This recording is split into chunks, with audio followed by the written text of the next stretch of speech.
Alright, in this video, I'm going to tell you about the settings and how to optimize SuperCube.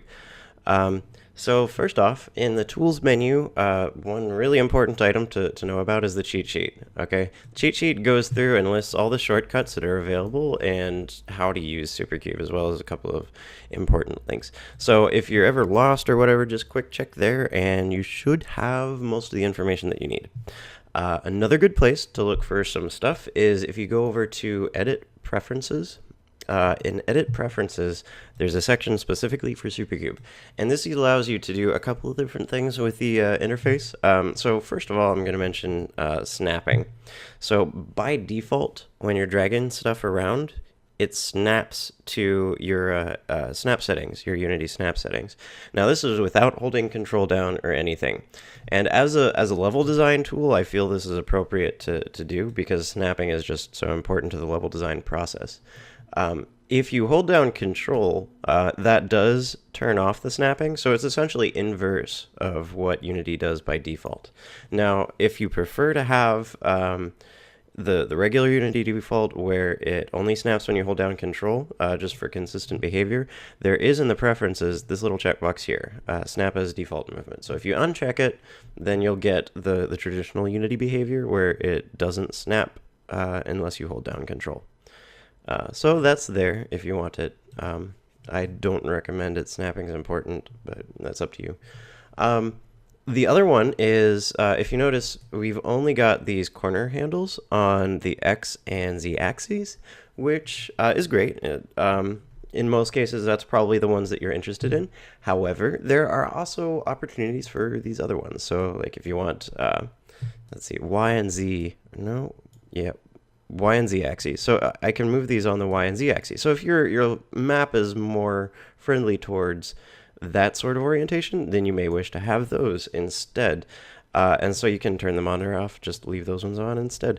Now, the reason I don't have all of these on by default is because this kind of gets a little bit cluttered and can sometimes make it tricky to pick out which ones that you're interested in. I do have the coloration for front and background, but you know, it's still a lot of widgets. So I recommend maybe one at a time, but that's also up to you. You can also toggle these using Shift X Y Z. So if I hold down Shift and Y, that'll toggle it on and off there. Same Shift Z, Shift X.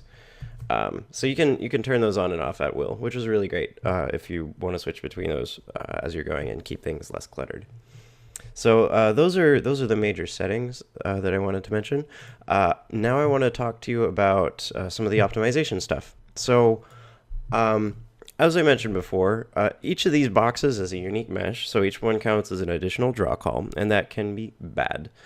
So the first thing to do, if you're using Unity 4 Pro or Unity 5, you can just mark these as static, and Unity will batch them for you automatically, no problem. Things should be dandy. However, if you're not doing that, then you can also just combine these into a single mesh, or if you just prefer to have these in a single mesh as is, that can be advantageous as well. So I've got a component here, or a little menu item, the optimizer object.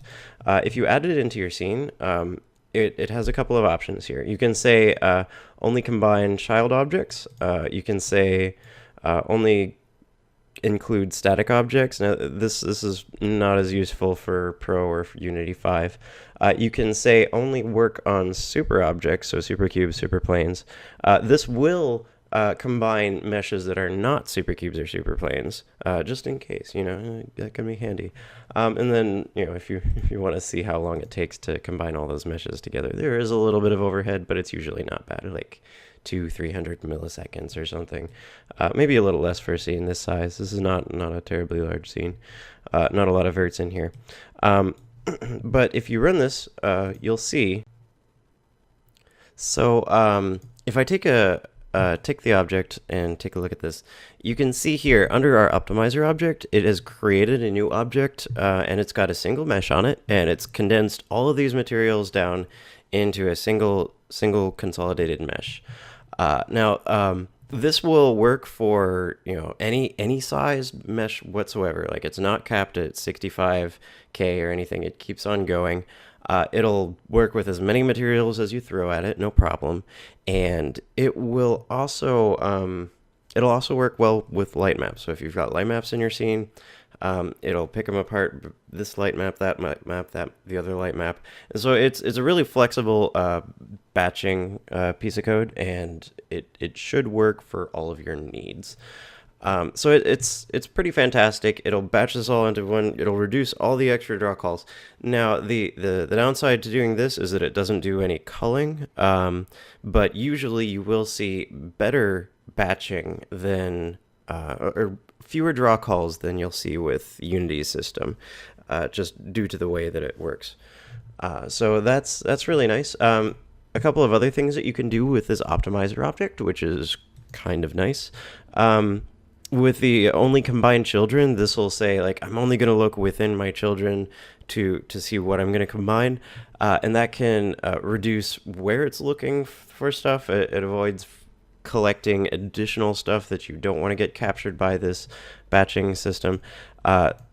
But it's really, let's see, this is all the pillars. So this is all the pillars I've got selected. So I'm just going to move these underneath the optimizer object, and I'm going to switch the optimizer to say only combine children. So if I run this now, and you take a look at it, you can see here, in the scene again, light map one mesh.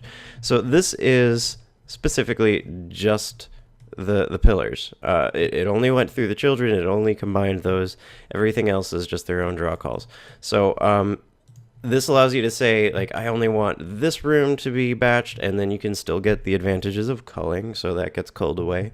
And if you're doing anything along those lines, it can increase performance in those areas. So that's a really nice script. Just keep your eyes out for it, and you don't have to go through the tools optimizer object menu. You can also add it as a component to whatever you want. So like if I wanted to do it up here, add component, I believe it should be under Ferr SuperCube Super Mesh Combiner. You can just add it through there, and that's the exact same thing. The only difference is it just creates an object with it through the other menu. So keep your eye out for that script, yeah. If you have any questions about this stuff, about optimizations or your concerns with that, let me know. I'm a very speed-conscious fellow, and I can usually answer most questions there. So hit me up, send me an email, chat with me on Twitter. Yeah, thanks. Thanks for watching. Hopefully this answered your questions.